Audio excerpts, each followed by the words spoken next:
আমার জন্য একজন মানুষ বিশাল একটা গাড়ি, কত সুন্দর মেহমানদারি।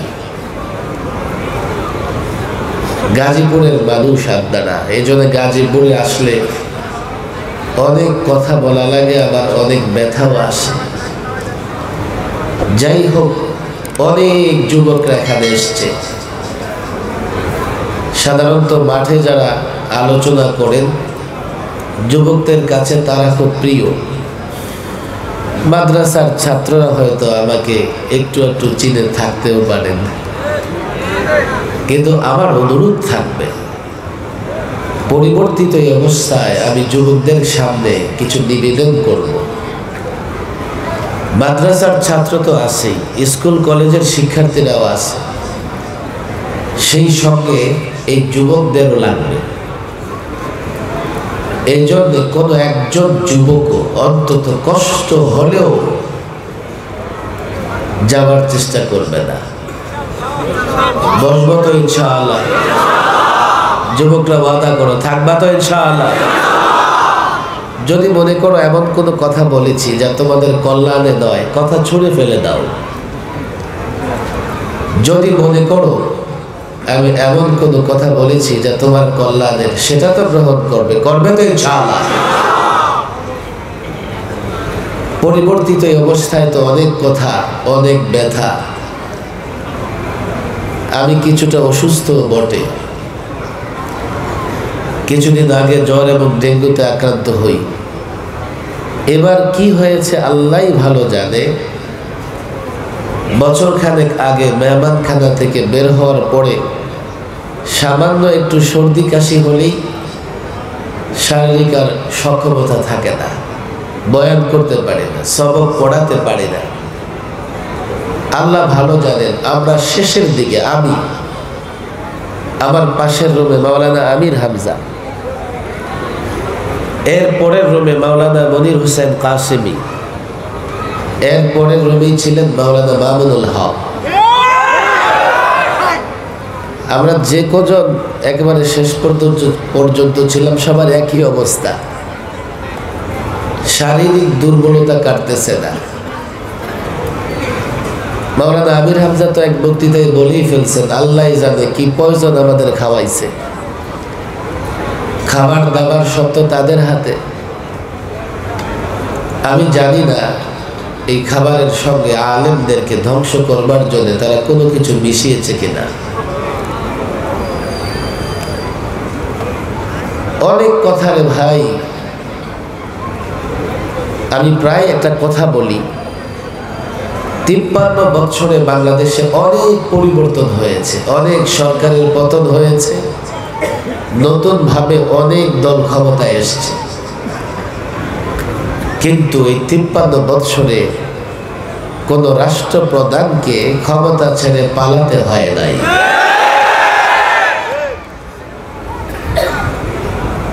আপনারা নারাজ হবেন, হুজুর এগুলো তো আমাদের বিরুদ্ধে, এগুলোকে ওয়াজ ভাইরে কারো বিরুদ্ধে বলি না। আমি 2.5 মাস রিমান্ডে ছিলাম, 13টা মামলায় আমাকে রিমান্ড দিয়েছে আদালত। আল্লাহ মাফ করুন, 2.5 মাস জিজ্ঞাসাবাদ করে একটা শব্দ, আমি টেলিভিশনে কথা বলেছি, মাঠে হাজারো বক্তৃতা দিয়েছি, সেমিনার সিম্পোজিয়াম করেছি, আল্লাহর ফজলে একটা শব্দ এমন বের করতে পারেনি যেই শব্দের মাধ্যমে তারা আমার বিরুদ্ধে সন্ত্রাসী ধারায় কোনো মামলা করবে। যুবক, তোমাদের জন্য অন্তরে মহব্বত আছে, আল্লাহর কসম বিদ্বেষ নাই, তবে কোনো কোনো কথা তোমার বিরুদ্ধে যেতে পারে। ডাক্তার যখন রোগের চিকিৎসা করে তো রোগীর ইচ্ছা মতো করতে পারে না, অনেক ক্ষেত্রে রোগীর ইচ্ছার বিরুদ্ধে গিয়ে ইনজেকশন দেওয়া লাগে, অপারেশন করা লাগে। আলেমরা তোমাদের ঈমানের ডাক্তার, আলেমদের কোনো কোনো কথা তোমাদের একটু মন্দ লাগতেও পারে, তবে সেটাও তোমাদের জন্য কল্যাণের। একটা প্রশ্ন জাগ্রত হয়, 53 বছরে কাউকে পালাতে হলো না, উনি পালালেন কেন? আমি বলি, ওনারা দুইটা অপরাধ খুব বেশি করে ফেলেছে। একটা অপরাধ করেছেন, এই যুবক, ছাত্র, বৃদ্ধ, মা বোন তাদের মাথার ঘাম পায়ে ফেলে অর্থ যা উপার্জন করেছেন তারা দুর্নীতি করে পাচার করেছেন। লক্ষ লক্ষ কোটি টাকা পাচার হয়েছে। আমি নিচে দেখেছি মতিঝিলে যুবক গায়ে কেরোসিন দিয়ে আত্মহত্যা করতেছে, চেষ্টা করতেছে। কেন? শেয়ার বাজারে বিনিয়োগ করে সর্বস্ব হারিয়েছে, এখন আর আত্মহত্যা করবার কোনো বিকল্প নাই। এই পরিমাণে দুর্নীতি হয়েছে গত 16 বছর বাংলাদেশে। এত বিশাল অঙ্কের টাকা দুর্নীতি হয়েছে মাত্র একটা গ্রুপ অফ কোম্পানি। ব্যাংকগুলো খালি করে ফেলেছে, দেউলিয়া করেছে। একটা গ্রুপ অফ কোম্পানি 52,000 কোটি টাকার ঋণ দিয়ে ব্যাংক খালি করে ফেলেছে। এই দুর্নীতির দায় দিতে হচ্ছে জনগণকে।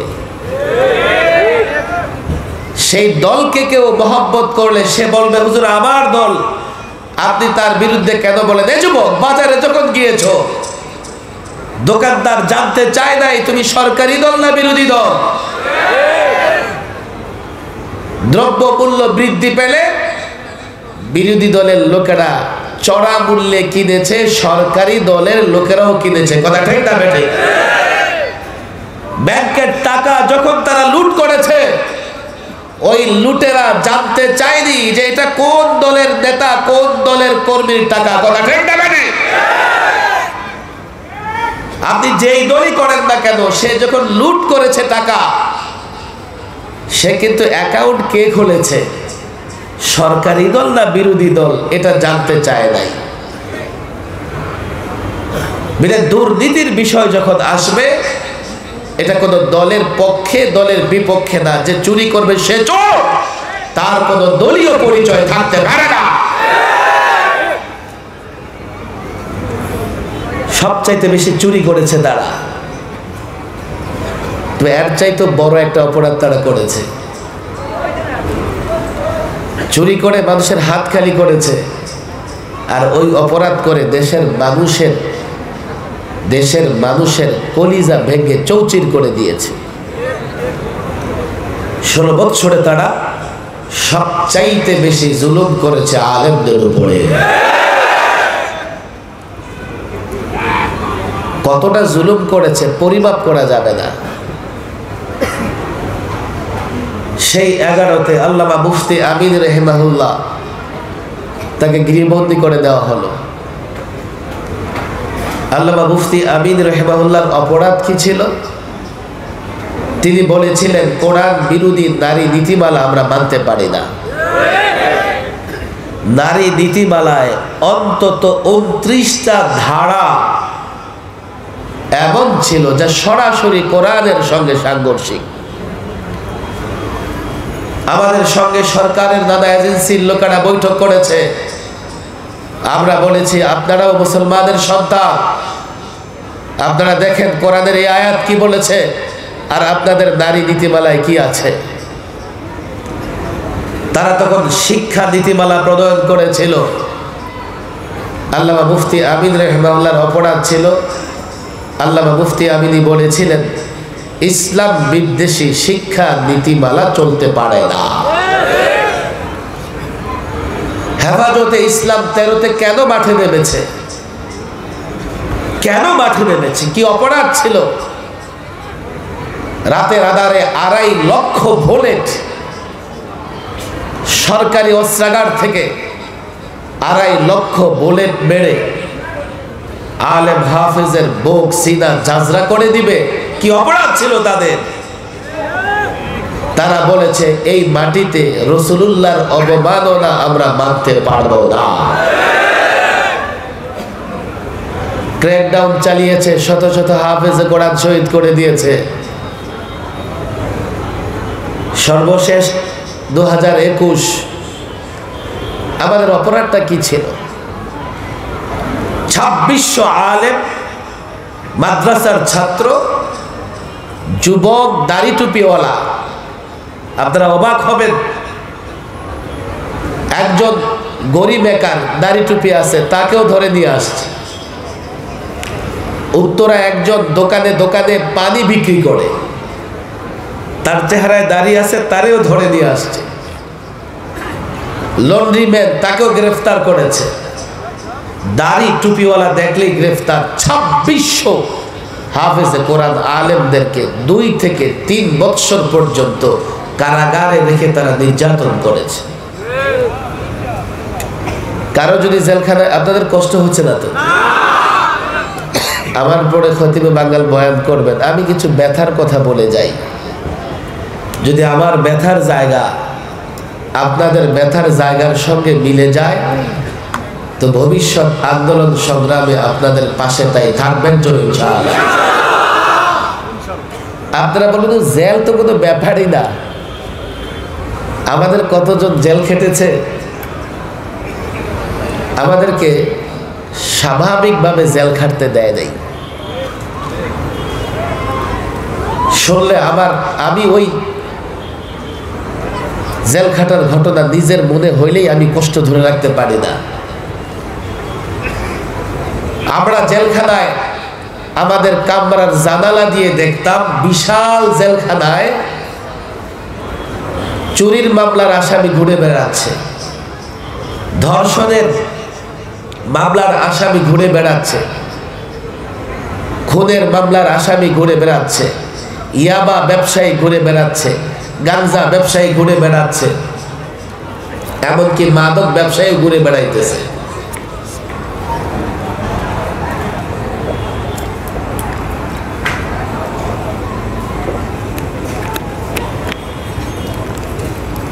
আর আমরা ফাঁসির সেলে 24 ঘন্টা আমাদের তালাবদ্ধ করে রাখত। করোনা ভাইরাস, লকডাউন চলতেছে, বন্দীদের সঙ্গে তার আত্মীয় স্বজনের দেখা সাক্ষাৎ বন্ধ। আপনাদের পাশেই তো, বলে যাই, 4 দেয়ালের মাঝে আলেমরা ভালো ছিল না। পরিবারের সঙ্গে লকডাউন দিয়ে সব বন্দীদের দেখা সাক্ষাৎ বন্ধ। কারা কর্তৃপক্ষ কি করলো? জেলখানায় মোবাইল অবৈধ, তারপরেও যেহেতু সাক্ষাৎ বন্ধ, প্রত্যেক সপ্তাহে প্রত্যেক বন্দীকে 10 মিনিটের জন্য মোবাইল দিত। সে 10 মিনিট তার পরিবারের সঙ্গে কথা বলতো, যোগাযোগ করত। 10 মিনিট। আমাদের ছেলেরা জানালা দিয়ে চিৎকার করত যে আমরাও তো পরিবারের সঙ্গে 6 মাস 8 মাস ধরে যোগাযোগ নাই। সবাই ফোনের সুবিধা পেয়েছে জেলখানায়, কিন্তু কোনো আলেম, কোনো মাদ্রাসার ছাত্রকে একদিনের জন্যেও ওই ফোন ফাইলে তারা কথা বলতে দেয় নাই। নির্যাতনের শেষ ছিল না। কি অপরাধ করেছে আলেমরা! মাওলানা ফখরুল ইসলাম, তার ছেলে মারা গেছে, সম্মানটাও পায় নাই। জেলের ভেতরে একদিন চিৎকার করে কাঁদতেছে, কয় যে 6 মাস আগে ছেলে মারা গেছে, আমি জানতেও পারলাম না। এক এক আলেমের উপর তারা কতটা নির্দয় আচরণ করেছে। আমার বাবার ইন্তেকাল হয়েছে, আমার সঙ্গে যা করেছে, পরিবারের লোকদের জানতেই দেয় না আমরা কোথায় আছি। আরে আমাদেরকে যদি জেলের নিয়মে জেলে রাখা হতো, জেলের নিয়মে জেলে রাখা হলেও এতটা কষ্ট হতো না। তারা আমাদের জেলখানায় ভরেও শান্তি পায় নাই, জেলের ভেতরে টর্চার করেছে। মুফতি হারুন ইজহার, মাওলানা আজিজুল হক, আরো অনেককে শারীরিক টর্চার করেছে। মাওলানা গুনবী যাত্রাবাড়ির এক মাদ্রাসার ছাত্রকে গ্রেফতার করে তার বুকে পাড়া দিয়ে পুলিশ অফিসার বলতেছে, তোর আল্লাহ কই, তোর আল্লাহ কোথায় বল। আলেমদের কি অপরাধ ছিল রে ভাই? যদি আপনারা বলেন এগুলো আমাদের অপরাধ ছিল, মাথা পেতে দেব, আপনারা শাস্তি দেন। আর যদি আপনারা বলেন যে এগুলো আপনাদের অপরাধ ছিল না, এগুলো আপনারা আমাদের পক্ষ থেকে বলেছেন, সজাগ থাকতে হবে। যারা আলেমদের উপর টর্চার করেছে তারা যাতে কোনোদিন বাংলাদেশের মস্তদে ফিরে না আসতে পারে। আমাদের অপরাধ কি ছিল? আমরা বলেছি ভাস্কর্যের নামে দেশটাকে মূর্তি দিয়ে ভরা যাবে না। আমরা বলেছি মসজিদের শহর ঢাকাকে মূর্তির শহর বানানো যাবে না। ঢাকা ইউনিভার্সিটির ভেতরে আল্লামা মুফতি আমিনী যখন রহিমাহুল্লাহ ঢাকা ইউনিভার্সিটির ভেতর দিয়ে যেতেন, তিনি বলতেন, দেখো এখানে 360 মূর্তি। মক্কার মুশরিকরা বাইতুল্লাহ 360 মূর্তি বানিয়েছিল, আর বাংলাদেশের মুশরিক ঢাকা ইউনিভার্সিটির ভেতরে 360 মূর্তি বানিয়ে রেখেছে। অনেক বলেছি তাদেরকে, শোনে নাই। এখন যখন যুবকরা মূর্তির গলায় রশি লাগাইয়া টেনে টেনে মাটিতে ফেলে দিচ্ছে, তখন তারা বুঝতে পারছে মুসলমান যাই হোক ঈমানের উপর আঘাত আসলে বরদাস্ত করতে পারবে না। আমাদের একটা অপরাধ ছিল কি জানেন? আমরা কসাই মোদিকে স্বাগত জানাতে পারিনি। আমি জানি না আমার কথা কি স্পষ্ট হচ্ছে? কথা ক্লিয়ার বুঝতেছেন? এগুলো আপনাদের জানতে হবে ভাই। কেন যে আপনারা তিনি একজন প্রধানমন্ত্রী, তখন এগুলো বলা হয়েছে আমাদেরকে। উনি রাষ্ট্রের প্রধানমন্ত্রী, একটা রাষ্ট্রীয় অনুষ্ঠানে আসবেন, কেন বিরোধিতা করতেছেন? আমরা তখনও বলেছি, রিমান্ডে বলেছি। আমি যখন তাকিয়ে দেখি তো কসাই মোদির হাতে এবং দাঁতে গুজরাটের নিরীহ মুসলমানদের রক্ত লেগে থাকতে দেখি, আমি তাকে কেমনে স্বাগত জানাবো? আমি যখন দেখি তখন দেখতে পাই আমাদের প্রতিবেশী রাষ্ট্রে 400 বছরের পুরনো বাবরি মসজিদকে শহীদ করে তারা সেখানে রাম মন্দির বানিয়েছে। এই মোদির আমলে ফ্রিজে গরুর গোশত রাখবার কারণে 2 মুসলিম নারী ধর্ষণের শিকার হয়েছে। মোদির আমলে উগ্র হিন্দুত্ববাদীরা মসজিদের মেনারায় উঠে গেরুয়া পতাকা টানিয়ে মসজিদের অবমাননা করেছে। মোদির আমলে মসজিদে আজান বন্ধ, গরু জবাই করলে 9 বছরের জেল। আমার মুসলিম নারীরা হিজাব পরে কলেজে যাবে, ইউনিভার্সিটিতে যাবে, আইন করে তা নিষেধ করেছে। হাজারো মসজিদ শহীদ করে দেবে তালিকা তৈরি করেছে। সর্বশেষ আমি দেখেছি তার রাষ্ট্রের একজন বিধায়ক, একজন পণ্ডিত আল্লাহর নবীকে নিয়ে কটূক্তি করেছে। আল্লাহর কসম, এমন উগ্র সাম্প্রদায়িক জঙ্গি সন্ত্রাসীকে বাংলাদেশের শান্তিকামী জনতা কোনোদিন স্বাগত জানাতে পারে না।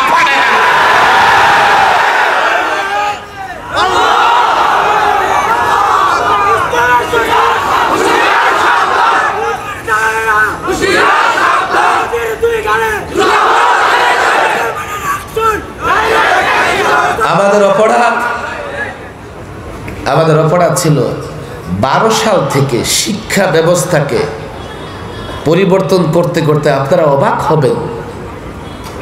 সাহাবাদের জীবনী পাঠ্য বই থেকে বাদ, যত পৌত্তলিকতা তারা সেখানে প্রবেশ করিয়েছে।